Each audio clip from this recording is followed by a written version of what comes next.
రేపటి నుంచి మళ్ళీ కాళేశ్వరం కమిషన్ విచారణ మొదలు కానుంది.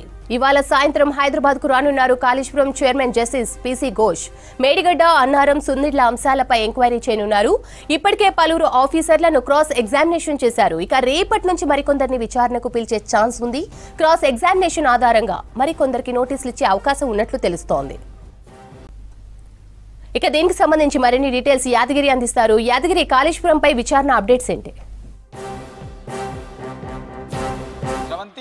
ఇవాళ మళ్ళీ హైదరాబాద్కు పీసీ ఘోష్ ఏదైతే కాళేశ్వరం విచారణ కమిషన్కు నియమించారో పీసీ ఘోష్ మళ్ళీ ఇవాళ సాయంత్రం హైదరాబాద్కు రాబోతున్నారు. ఇక రేపటి నుంచి మళ్ళీ ఏదైతే ఈ కాళేశ్వరం మీద విచారణ కొనసాగుతుందో దానికి సంబంధించి ఈ విచారణను మళ్ళీ రేపు ప్రారంభించబోతున్నారు. అయితే ఇప్పటికే దీనికి సంబంధించి ఎవరెవరైతే ఇందులో ఈ నిర్మాణానికి సంబంధించిన దాంట్లో ఎవరెవరైతే ఉన్నారో ఇంజనీర్లు, రిటైర్డ్ ఇంజనీర్లు, తర్వాత నిర్మాణం చేపట్టినటువంటి ఆ కంపెనీకి సంబంధించినటువంటి ప్రతినిధులు, ఇట్లా వాళ్ళందరినీ విచారణకు పిలిచారు. తర్వాత విచారణ కమిషన్ ముందు విచారణ చేశారు. కమిషన్ ముందు వాళ్ళ అభిప్రాయాలను చెప్పారు. ఆ తర్వాత అఫిడవిట్ల రూపంలో వాళ్ళు ఏమేమైతే కమిషన్ ముందు చెప్పారో సో అవన్నీ కూడా అఫిడవిట్ల రూపంలో ఇవ్వమన్నారు. అఫిడవిట్ల రూపంలో వాళ్ళందరూ ఇచ్చారు.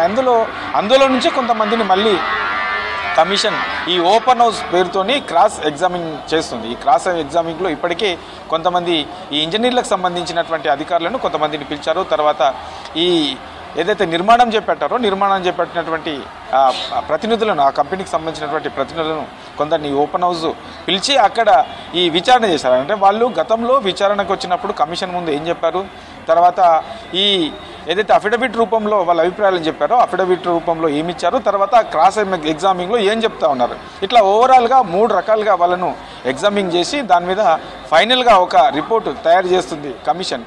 ఇక ఇప్పటికే కొంతమందిని ఈ క్రాస్ ఎగ్జామింగ్ చేశారు కాబట్టి రేపటి నుంచి కూడా మరికొంతమందిని కూడా ఈ క్రాస్ ఎగ్జామింగ్ చేసే అవకాశం ఉందనే అభిప్రాయాలు అయితే వ్యక్తమవుతున్నాయి. అయితే ఇవాళ సాయంత్రం పీసీ ఘోష్ హైదరాబాద్ వచ్చిన తర్వాత రేపటి నుంచి ఏమేమి ఉంటాయి, ఎన్ని రోజుల వరకు ఉండే అవకాశం ఉంటుంది అనే దాని మీద పూర్తి స్థాయిలో ఒక నోటు వచ్చే అవకాశం ఉంటుంది. ఎందుకంటే ఇంకా హైదరాబాద్ చేరుకోలే కాబట్టి చేరుకున్న తర్వాత రేపటి నుంచి ఎవరెవరిని పిలవాలి, ఇంకా ఎవరి పాత్ర ఉన్నది ఇందులో అనుమానం ఉన్న వాళ్ళు ఎవరు, గతంలో అఫిడవిట్లు ఇచ్చిన దాంట్లో ఈ క్రాస్ ఎగ్జామింగ్లో ఎట్లాంటి అఫిడవిట్లో ఉన్నదానికి వీళ్ళు చెప్తే దానికి ఏమన్నా వ్యత్యాసం ఉంటుందా, ఉంటే ఎందుకు ఉంటుంది, ఇట్లా ఓవరాల్గా దీని మీద ఫైనల్గా ఒక రిపోర్ట్ తయారు చేసే అవకాశం ఉంటుంది. ఇక కొంతమంది రాజకీయ నేతలను గతంలో బీఆర్ఎస్ హయాంలో ఎవరెవరైతే ఈ కాళేశ్వరం ప్రాజెక్టుకు సంబంధించి ఎవరెవరైతే ఇందులో పాత్రదారులు ఉంటారో వాళ్ళందరినీ కూడా సంబంధం ఉన్నదో వాళ్ళందరినీ కూడా పిలిచే అవకాశం ఉంటుందనే అభిప్రాయాలు అయితే వస్తూ ఉన్నాయి. ఎందుకంటే ఇప్పటికే ఈ రిటైర్డ్ ఇంజనీర్లను తర్వాత ఈ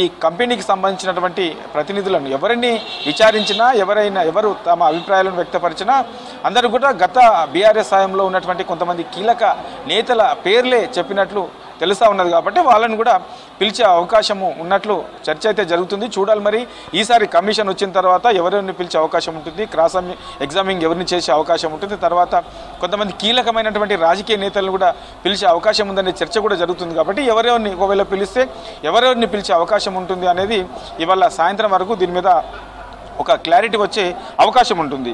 ఇక ఏదైతే ఈ మేడిగడ్డ ప్రధానంగా ఈ 3 అన్నారం, సుందిళ్ల, మేడిగడ్డ ఈ 3 బ్యారేజీల మీద ఈ విచారణ కొనసాగుతుంది. కాబట్టి ఇక ఈ మేడిగడ్డకు సంబంధించిన దాంట్లో ఎక్కువగా అక్కడ ఉండే క్షేత్రస్థాయిలో ఉండే ఇంజనీర్లు ఎవరైతే ఉంటారో ఆ ఇంజనీర్లకు సంబంధించి పూర్తిగా అక్కడ వాళ్ళు నిర్లక్ష్యం వహించారు. కనీస నిబంధనలు కూడా పాటించలేదు. ఏదైతే ఈ బ్యారేజీ నిర్మాణిస్తారో బ్యారేజ్ నిర్మాణం చేపట్టేటప్పుడు పాటించాల్సినటువంటి ప్రమాణాలలో పూర్తిగా నిర్లక్ష్యం వహించారు. ఏదైతే ఈ గుత్తేదారులు అక్కడ ఉండే ఇంజనీర్లు కుమ్మక్కయ్యారు.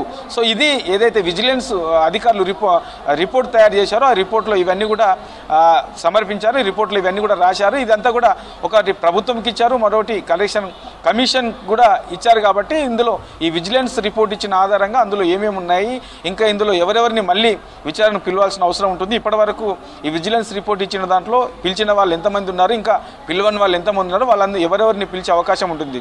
ఇట్లా ఓవరాల్గా ఈ గుత్తేదారులతోని మరి కుమ్మక్కైనటువంటి అధికారులు ఎంతమంది, వాళ్ళు ఇప్పుడు ఉన్నారా లేకపోతే రిటైర్ అయ్యారా ఇట్లా ఓవరాల్గా దీని మీదనే పూర్తి స్థాయిలో ఇక ఈ రేపటి నుంచి ప్రారంభమయ్యే ఈ కాళేశ్వరం కమిషన్ దాంట్లో రేపటి నుంచి ప్రారంభమయ్యే దాంట్లో ఈ ఏదైతే కుమ్మక్కైన దాంట్లో తర్వాత ఈ ఫైనాన్షియల్కి సంబంధించినటువంటి విషయాలు రిపోర్ట్కి సంబంధించి కాళేశ్వరంకి సంబంధించిన దాంట్లో ఎట్లాంటి రికార్డులు తయారు చేశారు, గతంలో చెప్పింది ఎంత, ఇప్పుడు దాంట్లో ఫైనల్గా చూపించింది ఎట్లా, ఈ ఓవరాల్గా వీటన్నిటిపైన రిపోర్టు ఉండే అవకాశం ఉంటుంది. ఇక అక్టోబర్ 31 వరకు కూడా ఈ కమిషన్కు ప్రభుత్వం గడువు పెంచింది కాబట్టి ఈ 2 నెలల పాటు పూర్తి స్థాయిలో ఈ విచారణను మరింత వేగవంతం చేసి వీలైనంత తొందరలో ప్రభుత్వానికి ఒక నివేదిక ఇచ్చే అవకాశం ఉంటుంది.